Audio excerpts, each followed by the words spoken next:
Those are your words.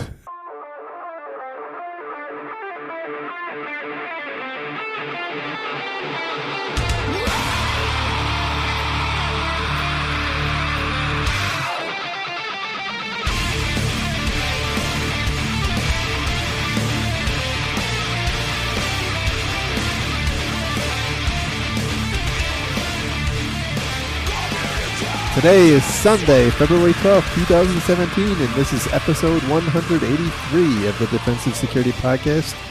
My name is Jerry Bell, and joining me tonight, as always, is Mr. Andrew Kellett. Hello, Jerry. How are you, sir?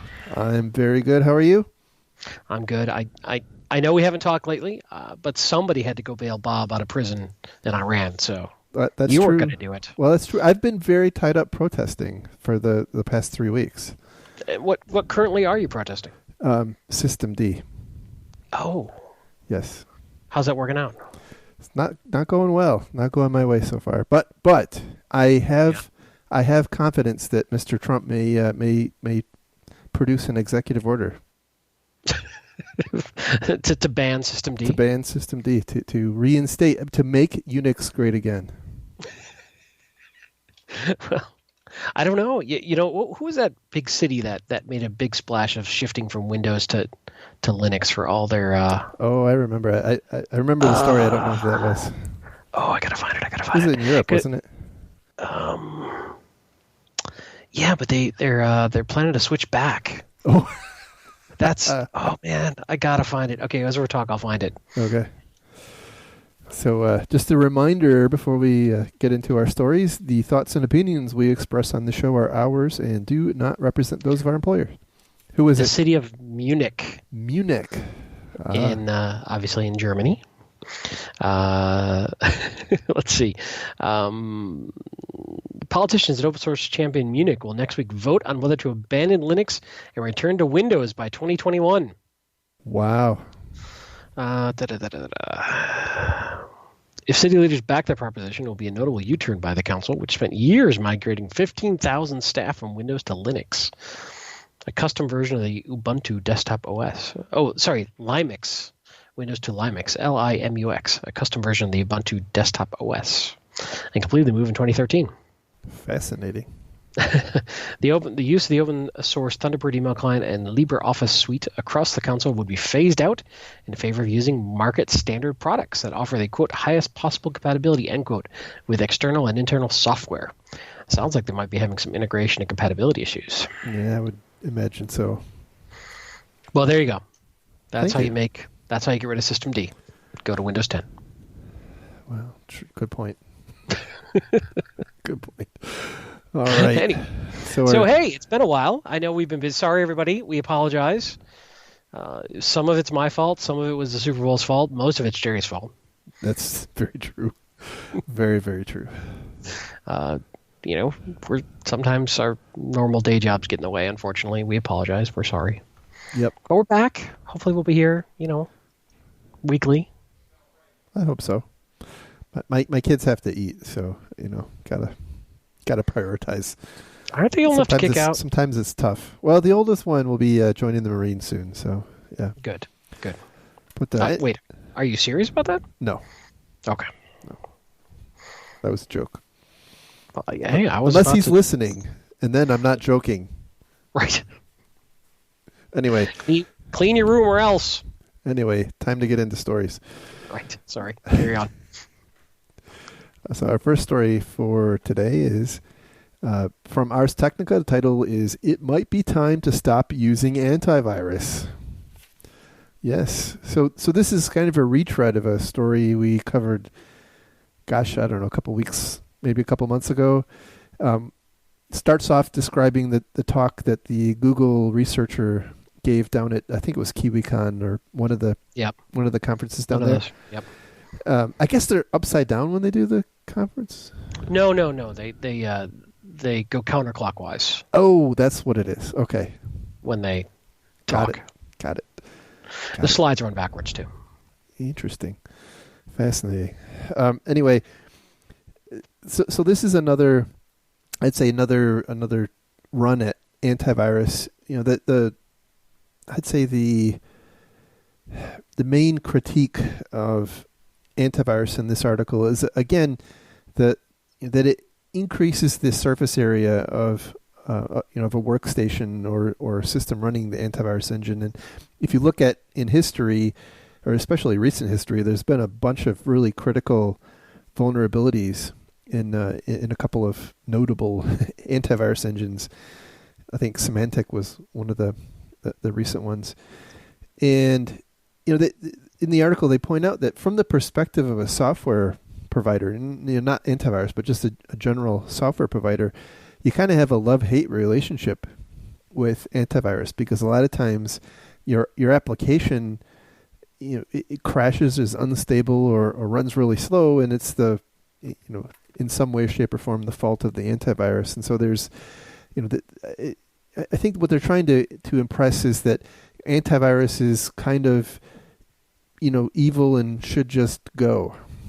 But and then they, at the end of the article, they talk about how we should really just be focusing on patching and patch your system, keep all your applications up to date. And it sounds really good, but I think it negates kind of the reality we live in, right? That, like it or not, antivirus does stop a lot of, by volume, right? It does stop a lot of commodity malware.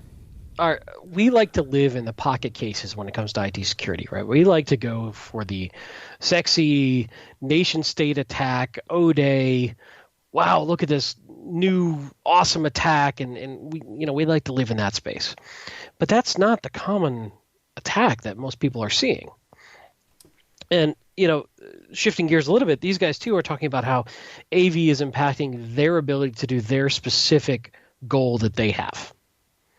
Right, they're complaining how it's interfering with their particular piece of software, or that it has deep hooks, and I get that, but also for them, the ideal system, they wouldn't have to worry about any of that sort of AV software hooking into their processes and monitoring what they're doing. One guy's kind of complaining about TLS interception with the AV tool. Well, here's the thing. As a consumer of that AV tool, I may very much want that TLS intercepted so that the AV tool can properly analyze the executable that's coming down, or whatever the potential malware coming down through that TLS connection is. This is a problem we have in general, is with TLS connections, we end up blinding our security tools. So tools are having to adapt to be able to look at this quote-unquote more secure channel. Well, the only thing TLS buys when it comes to anti-malware is encrypting the malware until it hits my machine. So yeah, I'm okay with that, but I can see how they're complaining that it disrupts, that it's a bit of a kludge that the AV vendors are having to, wedge into the TLS connection to be able to see what's going on. Is that the fault of the AV vendor? Is that the fault of the standards? Is that just a not well thought out methodology in general? I mean, there's a lot of give and take here. So I hear this a lot. I hear a lot of folks starting to talk about, dump Symantec, dump McAfee, get rid of these AV vendors. They're not worth it. But the reality in my mind is a couple things. Whether we like it or not, having AV is defendable best practice.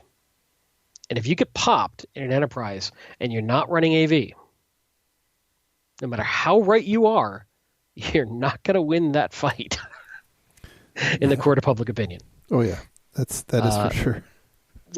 And there's still a lot of compliance regulation that dictates AV. Right.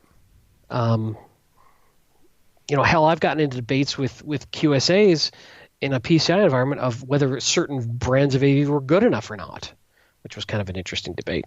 But so I get that AV is failing and missing a lot of stuff, but it's also catching a lot of stuff. And here's the other thing, is that these AV vendors are not static. They are, in general, trying to improve their stuff all the time. Yeah.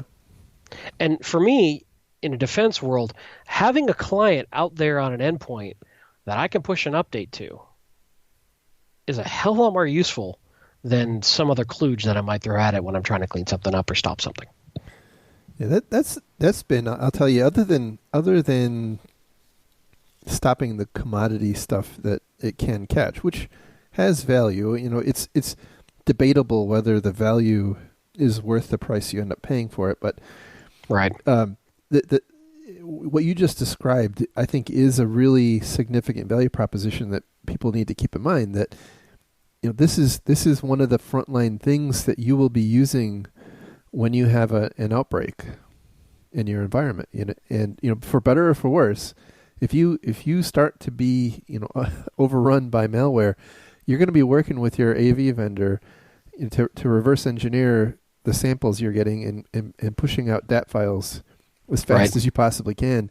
And if you don't have antivirus, you really don't have that option. Now, yeah, there's probably other things that might work equally well or better, like whitelisting. I don't know, right? But that's for those who aren't there yet. This is way to go. Yeah, it's an ongoing debate, and I get it. I'm hoping that this debate will spurn better innovation in the AV marketplace. And the AV vendors will. I mean, I don't want to give them just carte blanche of that. It's just a necessary evil. We just have to pay for it because it just is. That's not good for anybody either. Yeah. Did you happen to see the sign at RSA this year? That it's all over Twitter. There's only one sign at RSA. Well, no, just one. If you saw it, you know what I was talking about. Well, I've seen it. But was it the carbon black one? Yeah, the carbon black one. So carbon black at the entrance, they have this giant sign that says. It says "Stop all attacks," right, in huge letters. Well, it's interesting because, Carbon Black is formerly Bit9, which is a whitelisting company. Yeah, but that's not the product they're referring to. They're referring they've renamed the company. No, I know. So they also bought an antivirus engine, right? One of the next gen antivirus engines. Right. Because Carbon Black as a product was really more of a forensic and instrumentation tool, and I guess they're just now adding defensive capabilities. So is that what they were? Yeah. So they have really kind of three main, and I don't mean to be giving them an advertisement, right? But they have the Protect line, which is the old Bit9 application whitelisting. They have the Detect, which is the traditional Carbon Black agent. And then they have the Defend, which is their new sexy next-gen AV thing, which is what they're saying stops all the attacks. So, or maybe, I don't know, maybe they're saying that, you have to have all three. Like, what wasn't it Symantec? Right. Wasn't it Symantec that blamed one of their customers after a big, I can't remember who the customer was. Well, of course you blame after they got compromised. Maybe, was it Target? I don't remember who it was. It was a big breach, and they the customer went after Symantec saying, how come you didn't detect this? And Symantec said, well, you didn't have enough of our stuff installed. There's one other point I want to make about AV too that it just reminded me of. So endpoint is a complicated space to live in. Endpoint software is complicated because you don't really know what else is necessarily running on that system that could be interfering or causing issues. Whether we like it or not, the upside of the Symantecs, the McAfees, the entrenched AV players of the world is they've spent decade plus living and playing on the endpoint and having to deal with all the support headaches of that. Yeah. And in theory have hopefully hardened their software to work in a very diverse environment of millions and millions of desktops. I'm not saying that there aren't good new approaches out there, but I am saying depending on your tolerance for bleeding edge risk in your environment, a lot of these new vendors have not had nearly that installed base to test against. That's a good point. I said another way, are we going to have Tavis Ormandy finding all sorts of vulnerabilities in, Sentinel-1 and Carbon Black and whatnot in future years? Could be. Yeah, it's a tough debate. And, I can play both sides of it in my head. Yeah. But I think at the end of the day, if I'm on the defensive side, I think it's, for lack of a better term, job security to make sure I'm running good AV. Yep. Can't discount the political aspect of the job. So yeah, it sucks, but there it is. All right, so moving on to our next story. This one comes from Dark Reading, and the title is 7 Tips for Getting Your Security Budget Approved. You won't believe tip number 9. That's true because there's only 7. So first one is to focus on data protection and not specific threats. I thought that was, a good idea. The idea is, you shouldn't when you approach management for for funding, you shouldn't be talking about stopping China or North Korea or Russia or Iran or the drug cartels or whatever, right? You should be talking about defending the specific data that you have from all threats, whether it's internal, insider threat or outsider. And that actually applies too as we shift more stuff to the cloud. Absolutely. Yep. Yeah. Next recommendation is to be specific about staffing, and by that they mean you need to be clear why, when you're asking for additional staffing, why they're needed. And I would say, just based on personal experience, that's not enough. You need to be able to articulate what the alternatives are, right? So if you say that you have this critical need for additional staffing, you need to be prepared to say, okay, here are some options. Option A is we bring on some additional talent. Option B is we divest some of the stuff we're currently doing, and the impact of doing that is X, Y, and Z, and maybe have a couple of different flavors of that, because it's not a given that you're going to get it, and if it's super important, you may have to reprioritize. Yeah, it's a good point. I mean, one thing I've seen over and over again is that a lot of companies will buy shiny, blinky boxes, but not necessarily have enough staff on hand to run them well and develop tool mastery to actually get the value out of them. So yeah, if you're overtasking your resources and you're not understanding what it's going to take, then you're really not getting the value out of that tool. Yeah, exactly. All right, so next item or next recommendation is to make problems relatable to business.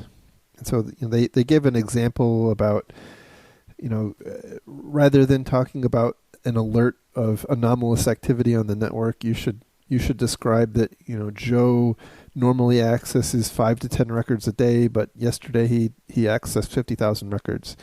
And so that's kind of an odd scenario that people can really relate to. I think that works to an extent, but I'll be candid. There are some areas that are difficult to convey in that kind of concise language. But it doesn't make sense that wherever you can, you want to make it very clear what the business impact of whatever you're trying to communicate is. And kind of back to what I was mentioning before.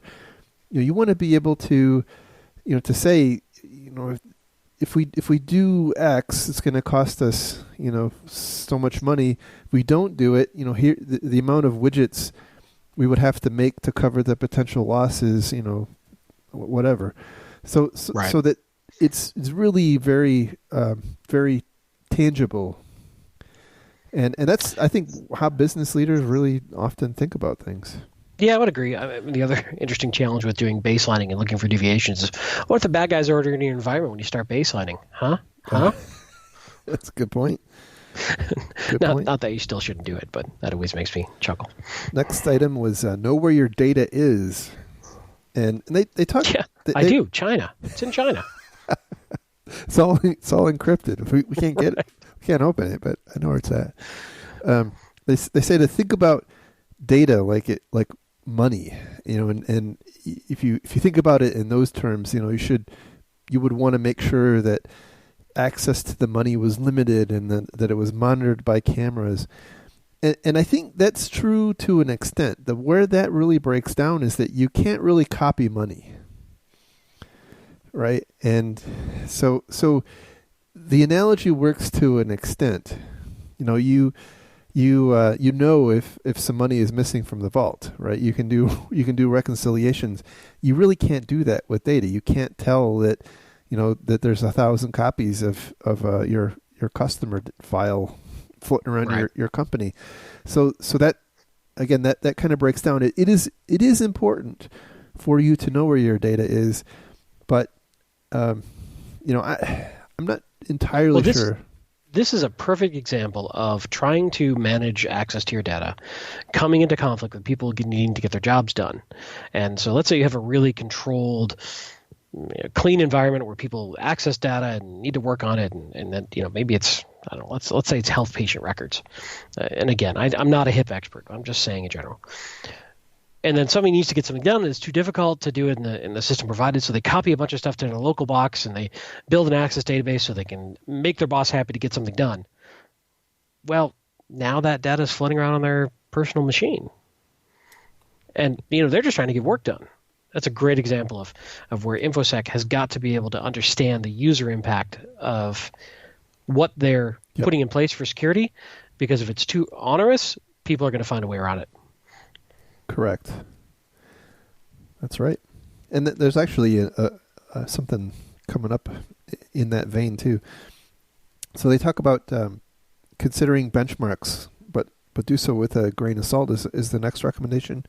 So they point out that most companies like to know where they're spending at relative to their competition, right? Because they don't want to spend more, and if you spend less and something bad happens, that's not a good look.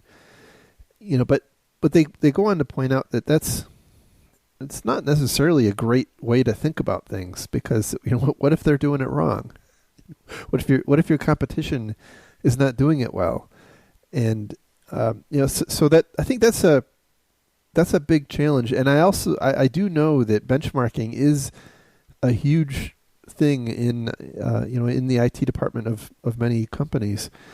They did bring up the point about maybe a better way to benchmark is not against your competitors, but against like a pen test. So if you have a pen test, and you get completely compromised, that you need to do more. Well, the other thing I'd say about this is that I struggle with this spend quality amongst a given segment or vertical. Because you could have two companies spend the exact same money and be incredibly different in their effectiveness of that spend, based on how they implement, the culture of the company, the quality of the talent they have on staff. There's a lot more than just what you spend.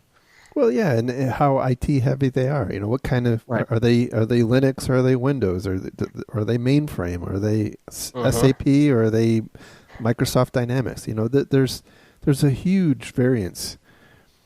So I don't really think that benchmarking is a great way to go about it, but it is very common. And I think, again, one of the reasons that just having talked to lawyers in the past, right? One of the things that's always been impressed on me is you don't want to be the outlier, right? If you're way higher, right, you're probably not going to keep your position, right? But if you're much lower and something bad happens, the management of your company is going to feel like they're exposed because they're not investing to a commercially reasonable extent. So, yeah, you want to be in the middle of that bell curve. Exactly. Yep. So next one is to do not sell based on fear. So don't rely on FUD. And that kind of goes back to one of the items they mentioned previously. Focusing on protection rather than specific threats. The idea here is you should not go in and say, oh my God, China is knocking on our door, or we're only days away from the next big crypto locker event. And one of the reasons they point out that you don't want to do this, and I hadn't really thought about this in this particular light, is it's likely that bad scenario won't happen, and if you've run around banging the pots and pans and it doesn't happen, you kind of look dull, and you lose some credibility. Yeah, on the flip side of that, it drives me a little crazy. Results of pen tests seem to work with executives. It's visceral to them. Now, you would hope that you could have the conversation and say, look, we understand this is a weakness. This is what's likely to happen. But when they see it actually happen from a pen test or an attack simulation, that can't argue. Unfortunately, right. It's interesting. I guess for those of us who've been in the industry, I sometimes look at pen test as We knew all that. You just exercised what we already knew. But it seems to be a way to get executives to understand, for good or Right. ill.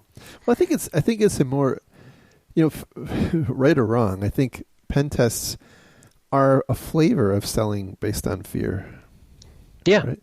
But it's very tangible, right? So you're not relying on some hypothetical event. You can actually show them a report of what actually did happen, and so I think from that perspective, maybe it's the best of both worlds. So the last recommendation they had was to emphasize security as a business enabler, and this one had to make the list, right? Of course.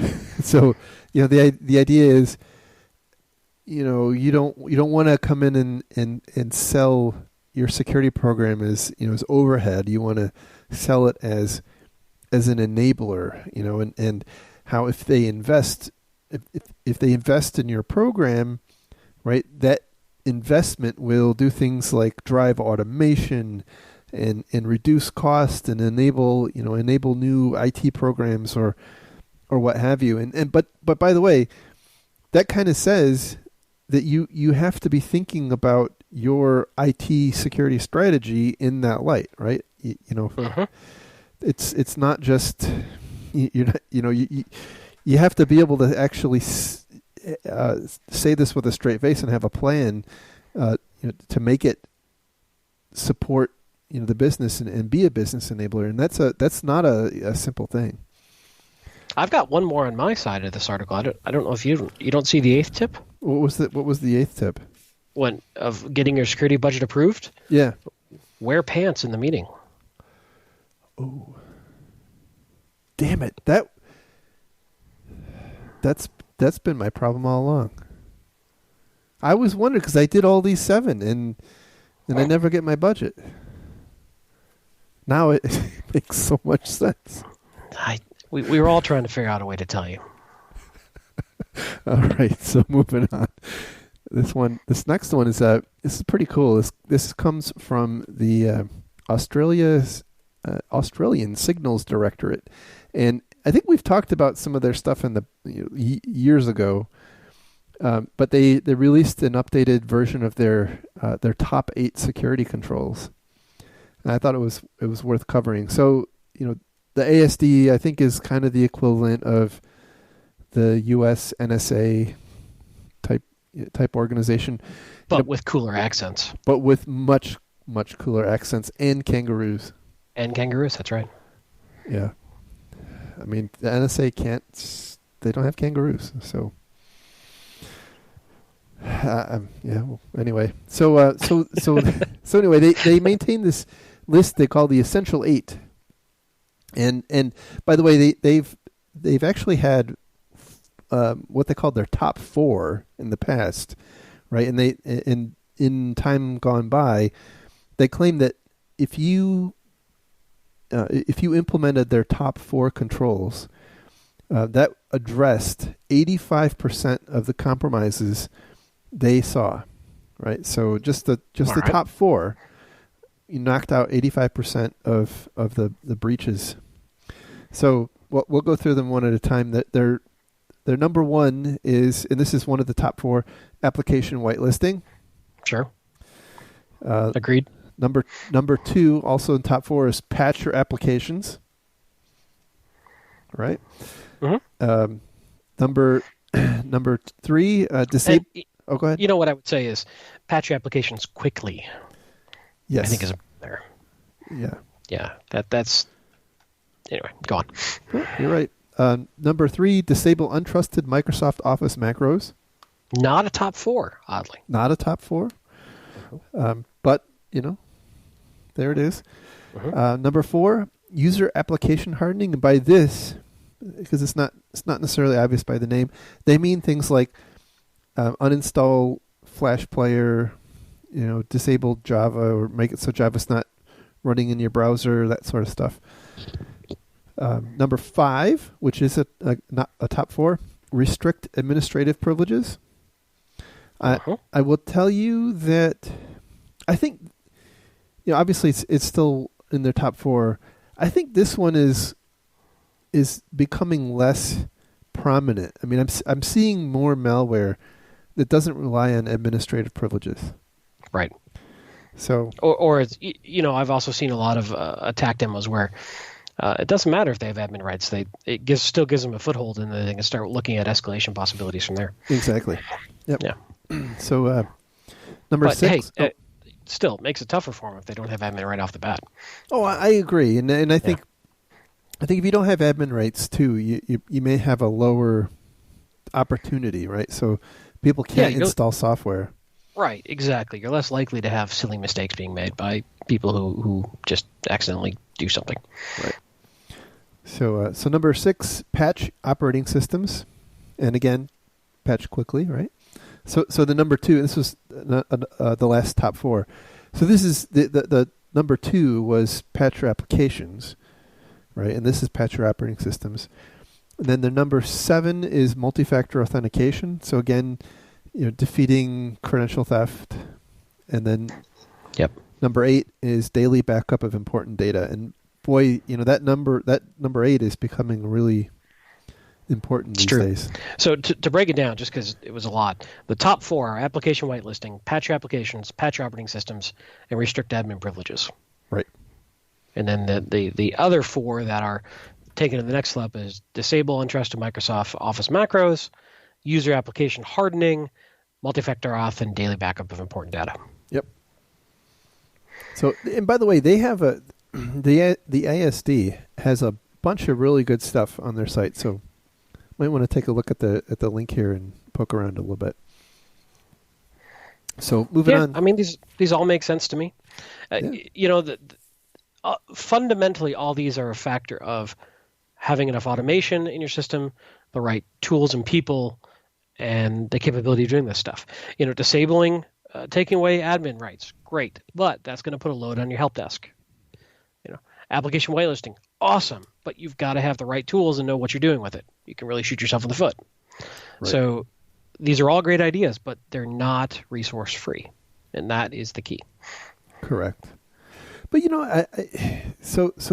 I often hear, the converse is that if you don't do this stuff, you would expect there to be a higher, so if you don't have these things in place, presumably people are becoming infected at a higher rate. And so that right. means you're incurring more downtime on the part of the employee who got infected. There's possibly forensic work and, on and on and on. So I think the argument is that potentially, even though these things are, pretty onerous and expensive, in the end, hopefully it comes out, you come out ahead. Yeah, well, that's that whole, you have to gather. If you're going to prove the ROI, it's interesting because you almost have to have a control set of another company just like yours without the controls in place. Right. Right. Or, go a year without them and then look at your costs, then implement them and look at your costs. But, of course, the attack thresholds and the environment is changing all the time, too. So it's one of those really difficult to articulate and prove the ROI, but we all intuitively think it's there. Right. Yep. Well, when you get breached, it doesn't really matter. It's true. So moving on to our next story. This one comes from CSO, and the title is How to Secure Active Directory. And, one of your favorite topics. I am for those who are not familiar, right? I'm a ardent critic of Active Directory. And the reason is, by the way, that I've worked on a lot of breaches, and on kind of clean up on IL6 type, where it's they've been really bad. And I will tell you, with almost no exceptions, every single one of these, the really bad breaches I've seen involved Active Directory. And Active Directory, by the way, isn't like, it's not the entry, there's nothing intrinsically bad about Active Directory. It's not like people are breaking in through Active Directory. It's that Active Directory is this thing that, binds all of your devices together, and any one of those devices getting compromised, which, the more devices you have, the more likely that is to happen, is now a potential risk. And once that happens, by the way, once your Active Directory is compromised, there's really no option. You have to burn it to the ground and start over. Let me play devil's advocate for a moment. Okay.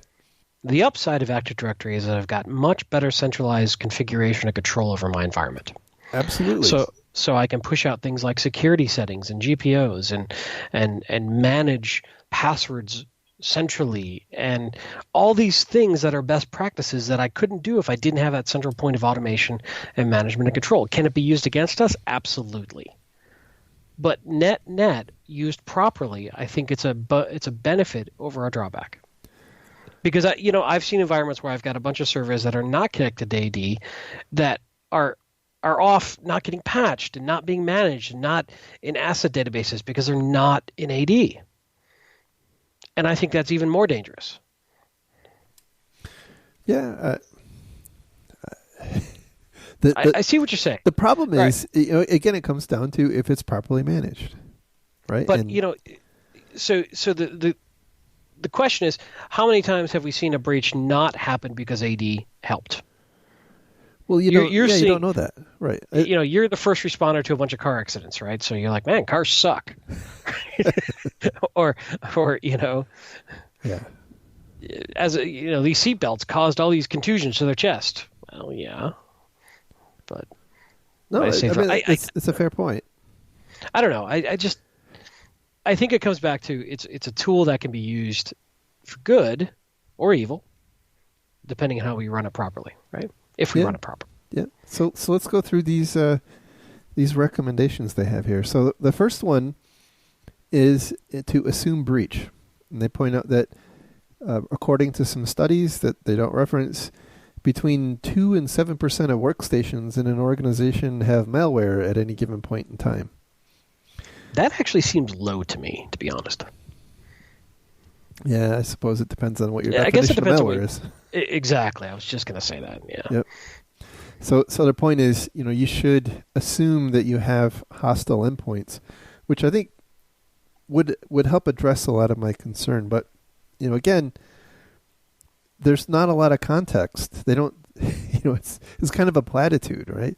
It's a SlideShare article. What do you want? They don't tell you how to do this. They don't tell you what behaviors to change, and that's part of the problem, right? Is that so if you go and you ask a convention of Active Directory people, how would you do this? That sounds fun. It does sound like a lot of fun. Absolutely. How do you do this? I wonder what you would get back as an answer. I mean, what do you think that'd be called? Maybe they could be like, could it be like the Burning Man of Active Directory, but like the Burning Forest? The Burning Forest. Yes. I don't know. And at the end, everybody burns their AD credentials. Their Active Directory domain admins go up and I don't know. You're getting too much into this. Yep. It's Sunday night, man. I'm tired. And Monday's coming at me like a freight train. Okay, carry on. So moving on, only approve a few admins. It's the next one. That seems pretty intuitive. I would actually carry that farther and say you should not only limit it to a few admins, but you should limit it to certain scopes, right? You should create custom roles for specific purposes. So, and there's a lot of documentation on and best practices on how to do that. It's kind of inconvenient, right? If you're an admin and you need to log in with the account that has the specific permission you need, but at the same time, that the downside of not doing that is pretty draconian, like I just mentioned. So the next item is to separate admin versus user accounts. And I really hope this is not a surprise to anybody. In the Active Directory context, you can take an account and grant it, domain admin or other elevated privileges. people who have those accounts should not be using those accounts to, for instance, log into their laptop and check their email. Oops. Or, browse the internet, that sort of stuff. That's really dangerous. Don't do it. Really dangerous. Can't tell you how dangerous that is. Whitelist admin workstations. So basically they're talking about designating some either virtual or physical workstations and saying these are the only workstations that are authorized to perform administrative functions on the domain, and you can enforce that with through Active Directory and also through firewall settings. Use strong authentication. I really wish people would drop the name strong authentication because there's a lot of disagreement about what that is.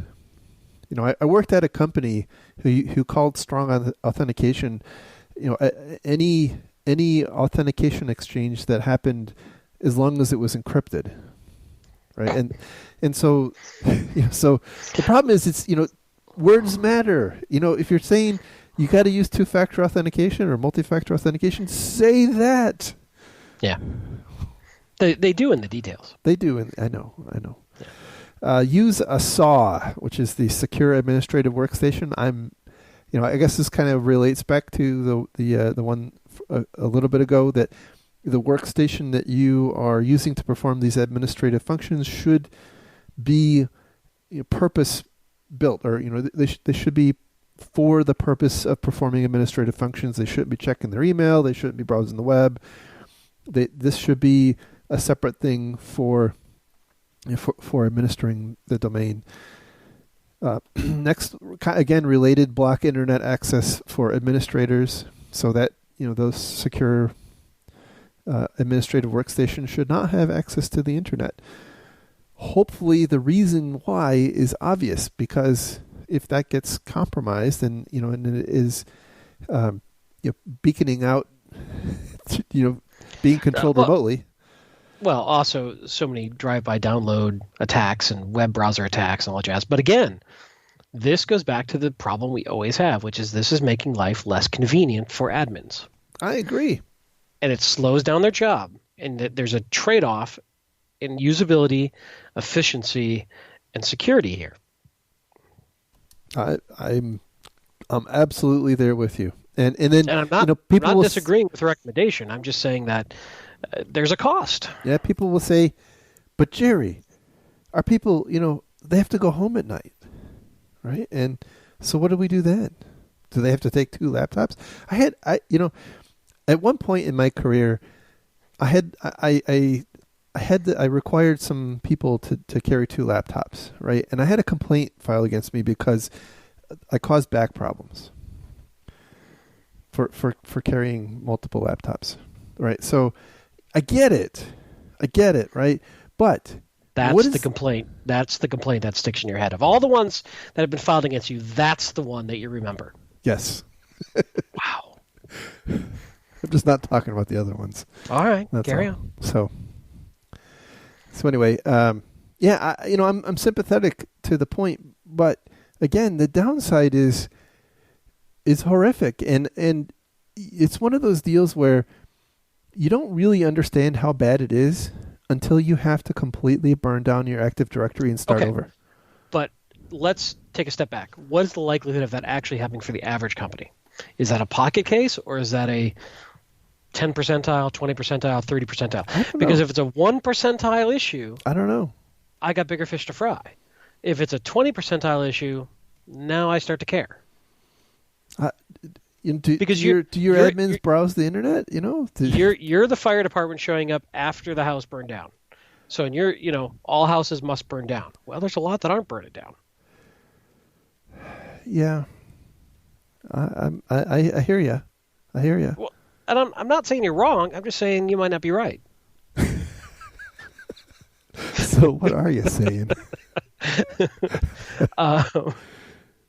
I'm saying I don't know. I'm saying I'm trying to figure out. So let's think about it a different way. How likely is it that someone, the average employee, gets infected? Right. We already saw that it was, 2 to 5%, and we said that seemed low.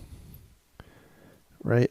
Depending on what they get compromised with, sure. Is there anything unique about administrators? In No, some ways, to be yeah, I mean, it's bad form. Don't get me wrong. But man, it happens a lot. I know. Well, and it depends on what we're talking about administrating, right? If we're talking about domain admin, big boy administrators, yeah, okay. But a lot of folks have local admin rights on their box. Yeah, I'm talking. Well, I'm mostly talking about domain admins, right? We're not talking about local admins. We're talking about people who have administrative rights on the domain. Yeah, fair enough. And there shouldn't be a ton of these people either, by the way. Right. But convenience trumps security often. It does. It does. Yeah, I agree. All right, next item is to safeguard against Active Directory attack tools. There's a bunch of them. You can find them on GitHub and other places. You should know how to detect them. My dog is howling next to me. That's awesome. Next is to restore from a clean slate. Yep, this is what I've been saying. If your Active Directory gets compromised, when any of your domain controllers gets compromised, burn it down, start over. And by the way, they don't say it here, that includes the endpoints too. Sorry. It sucks. True. And by the way, people live in denial until they call Microsoft up.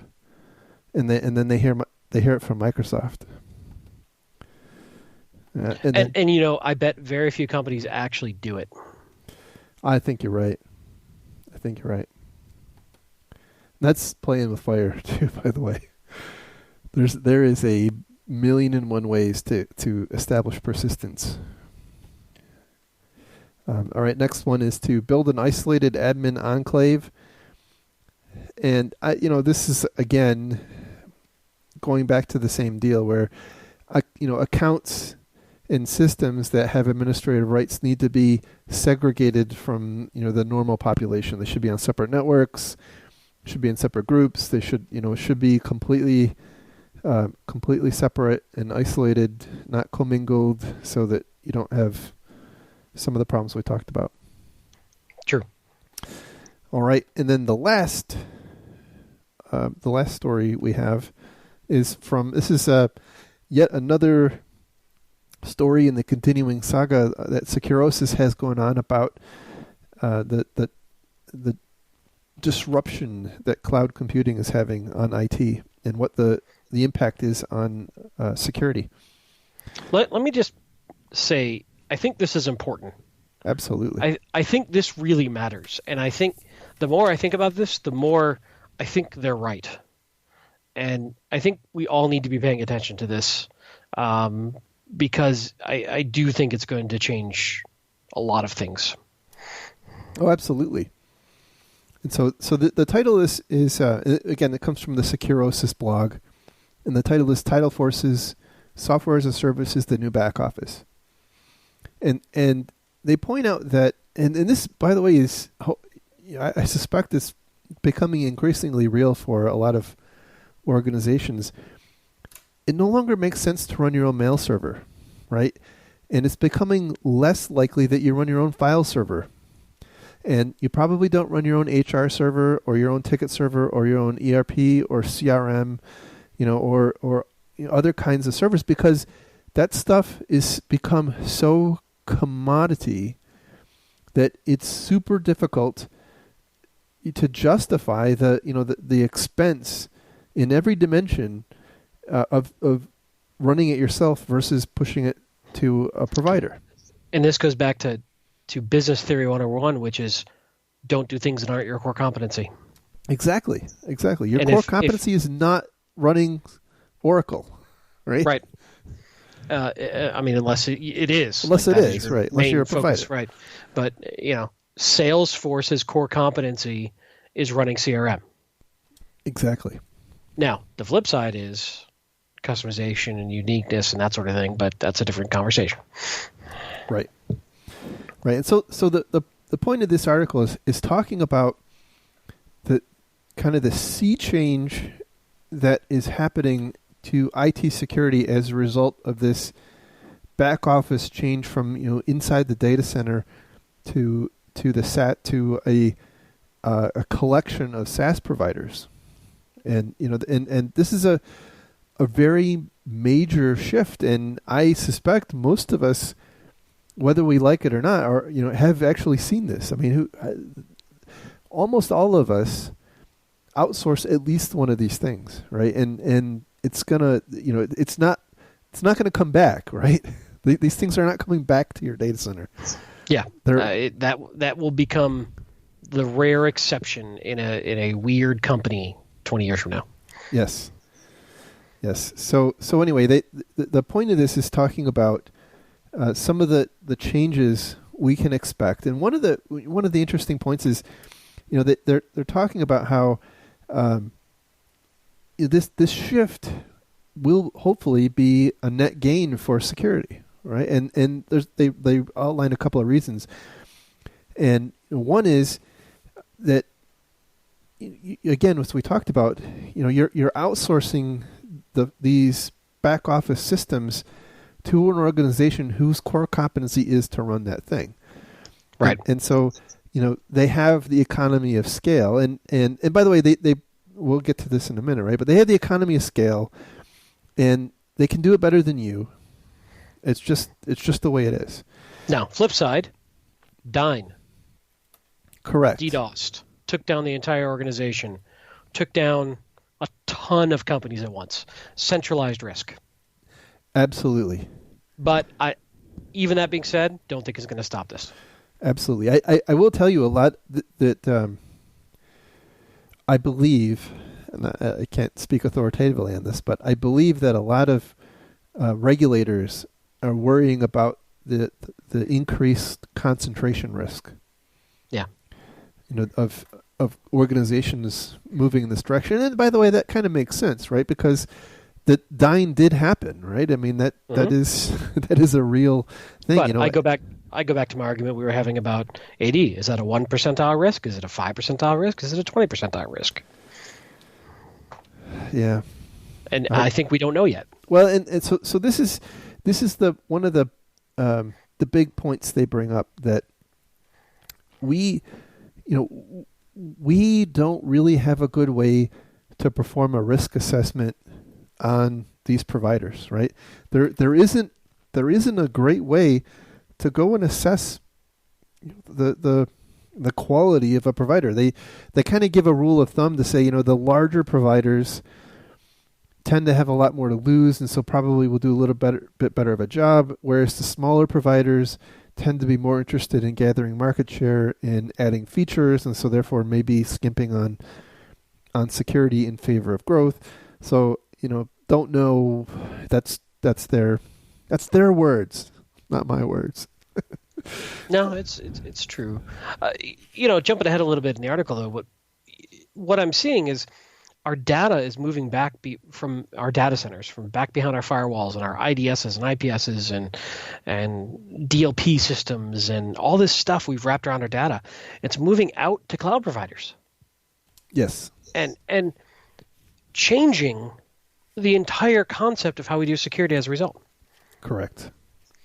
And, as at the same time, we're shifting to consuming and working with that data on tablets and phones, and what our endpoints look like are changing rapidly. Right. So, again, now the software that we're used to loading, we can't load. So not everything, but a good chunk of what we have learned to do to defend our data is no longer relevant in this new world. Right. At least not in the frame of context, in the mode they are today. The concepts may be, but the implementation is going to be vastly different. Yeah, and there's some things that just don't translate either. And so they, for instance, they talk about how, and I think this came up in one of the previous stories we talked about, that the traditional IT security implements, your DLP, intrusion prevention, even firewalls, they just fundamentally don't comport with the SaaS model, because as you mentioned, all this stuff is sprinkled across a bunch of different providers There's no commonality between them all. There isn't any single concentration point. Yes, as they point out in a bunch of different places in this article, yes, you could absolutely have all of your users funnel back, VPN back into your office, and then you inspect their traffic and then you let it go. But I think they're one of the quotes here was, good luck with the help desk tickets on that one. And and probably true. But it kind of, again, jumping ahead, they really point out that where the ultimate end state of all of this stuff is we're going to end up with a zero trust network model. Yeah. Where everything, everything is its own little atomic container. Your applications are atomic containers sitting out directly on the internet. Your workstations, the people who come to your office basically plug in to the wall, get on the Wi-Fi, and they're on the internet. Like, there's no local infrastructure. I mean, maybe there's a DHCP server or something, right? But there's no local infrastructure there. It's all in the cloud, or it's all SaaSified. It's an area that I really need to start spending more time studying and learning, because I see it coming. Yeah, and I think this is it is definitely coming down the line. It's happening incrementally. I think we can all see that it's happening in our organizations to some extent or other. But even over time, it's a train or a tide, however you want to think about it. You're not going to stop it, right? This is a business transformation that is happening. It's economic. It's driven by economics. We can like it or not, but it doesn't really matter. If we're not on the bus, we're going to be left behind. So, anyway, I think that's why I wanted to really hammer on this. That here is our opportunity to get ahead of things. So, anyway, but again, not all is bad, right? Not everything is bad about this. They point out it could be great. Yes. It could take a lot of load off us in certain areas. But you can't just throw a firewall in front of a cloud provider. Right. Right. And we're going to have to shift our thinking. We're going to have to learn new methodologies and new techniques while still staying current on our current methodologies. Yeah, that's right. Or we're not going to add value. Correct. And our companies are going to go down this path, whether we want them to or not. We have to keep them safe. They're going to go there. We've got to keep them safe. Yeah. So kind of going back to that previous article about how do you be a business enabler? Well, here's an opportunity, I suppose. And the tough part is there's a lot of folks out there, pimping their solution to these issues, and I don't know who's good and who isn't right now. Well, they talk a little bit about this, that they're kind of the de facto thing right now, or the cloud access security brokers. Yeah.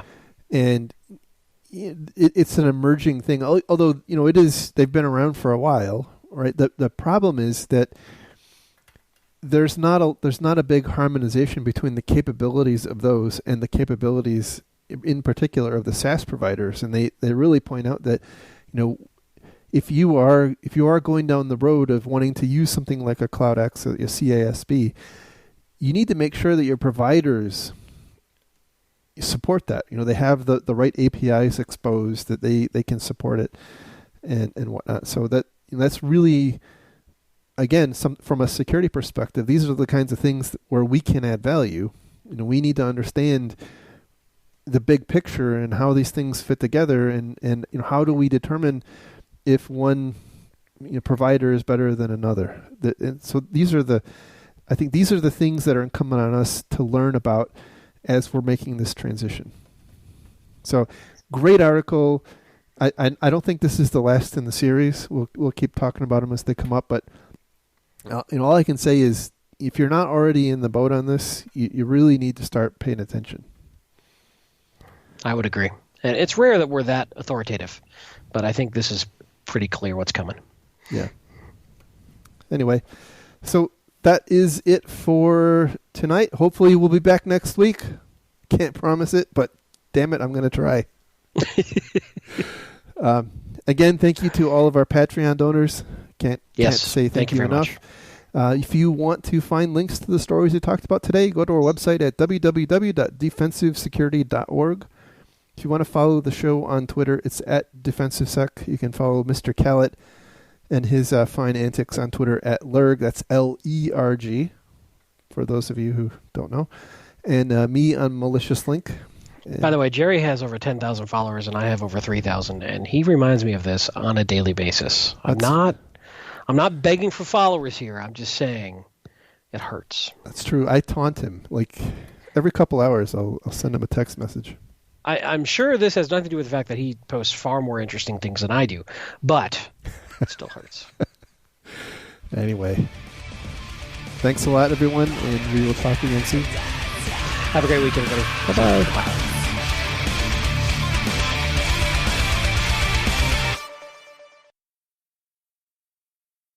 We should do a show because, I know dinner. You haven't eaten dinner. I get it. It's late on the Sunday. Christ. How many times have we done this? Well, you have to understand that my Matlock airs a different time than your Matlock.